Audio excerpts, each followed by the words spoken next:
نحمده ونصلي على رسوله الكريم أما بعد فأعوذ بالله من الشيطان الرجيم بسم الله الرحمن الرحيم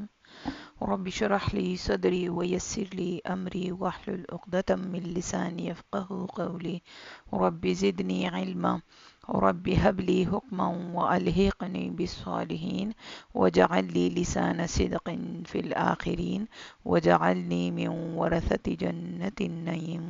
اللهم فقهنا في الدين اما بعد السلام علیکم ورحمۃ اللہ وبرکاتہ۔ میں امید کرتی ہوں کہ ہم سب ایمان کی بہترین حالتوں میں ہوں گے، آپ صحت اور عافیت کی زندگی گزار رہے ہوں گے، اور مجھے یہ امید ہے کہ آپ سب نے استقامت سے اپنے 3 لیکچر سنے ہوں گے انشاءاللہ العزیز، اور نیکسٹ لیکچر کے لیے آپ انتظار کر رہے ہوں گے۔ انشاءاللہ قرآن کو سیکھنے کے عمل کے لیے سب سے پہلے جو ہے وہ استقامت ضروری ہے اور تقوی ضروری ہے۔ ہم تقوی کے بارے میں پڑھ چکے ہیں، تقوی کے بارے میں کہ تقوی بچنے کو کہتے ہیں، ہر غلط چیز سے بچنا اور ہر اچھی چیز کو ایڈاپٹ کرنا، لے لینا، اس کو تقوی کہتے ہیں۔ تو ہم نے تقوی کے ساتھ اس قرآن کو سیکھنا ہے، یعنی کہ خالص ہو کر بالکل اللہ کے لیے خالص۔ آخرت کے لیے ضروری ہے کہ ہم اللہ کے اس کلام کو پڑھیں، صراط مستقیم کا جو رستہ ہے وہ ہمیں اللہ کے قرآن کو سمجھ کر پڑھنے سے ہی ملے گا اور اس کو ہم حاصل کر سکیں گے۔ ہم پیچھے پڑھ چکے ہیں اور آگے بھی انشاءاللہ پڑھیں گے کہ اللہ تعالیٰ نے جو یہ قرآن کا علم ہے یہ ہم پہ تمام مسلمان مرد عورتوں پر یہ علم فرض کیا ہے، فرض کا درجہ رکھتا ہے۔ کیونکہ ہمیں اتنا پتہ ہونا چاہیے کہ ہم نے اپنی زندگی میں کیا کرنا ہے اور کیا نہیں کرنا، کس کے ساتھ کس طرح رہنا ہے اور کس کے ساتھ کس طرح نہیں رہنا۔ تمام رشتوں کے بارے میں انشاءاللہ آپ کو پتہ چلے گا کہ ہم نے کن رشتوں کے ساتھ کس طرح بیہیو کرنا ہے۔ تمام معاشرتی معاملات کے بارے میں ہمیں پتہ چلے گا۔ عورت ہونے کی حیثیت سے ہمیں اپنے حقوق کا پتہ چلے گا کہ اللہ تعالیٰ نے ہماری کیا حقوق مقرر کیے ہیں، اور عورت ہونے کی حیثیت سے اللہ تعالیٰ نے ہماری کیا حدیں مقرر کی ہیں، وہ ہمیں پتہ چلے گی انشاءاللہ۔ یہ پتہ چلے گا کہ اللہ تعالیٰ نے ہمیں کتنا بلند درجہ دیا ہوا ہے، اگر ہم اللہ کے اس حکم پر عمل کریں تو تب ہی ہم اس درجے کو پہنچ سکتے ہیں جو اللہ تعالیٰ نے ایک عورت کے لیے رکھا ہوا ہے دنیا میں۔ تھوڑا سا میں پچھلی آیت کو دہراؤں گی، آیت نمبر جو 34 ہے اور 33، آیت نمبر 33 سے ہم اس کو تھوڑا سا دہرائیں گے۔ آیت نمبر 33 میں اللہ تعالیٰ نے اپنی جو آدم کی تخلیق کی خبر ہے وہ بتائی ہے، اور پھر وہ ناموں کا سلسلہ کہ اللہ تعالیٰ نے ان کو کچھ مخصوص نام بتائیں، اور پھر فرشتوں سے پوچھا کہ اب آپ بتاؤ، تو فرشتوں نے کہا کہ ہمیں اس بات کا پتہ نہیں ہے، بس آپ ہمیں اتنا علم ہے جو آپ نے ہمیں دیا ہے۔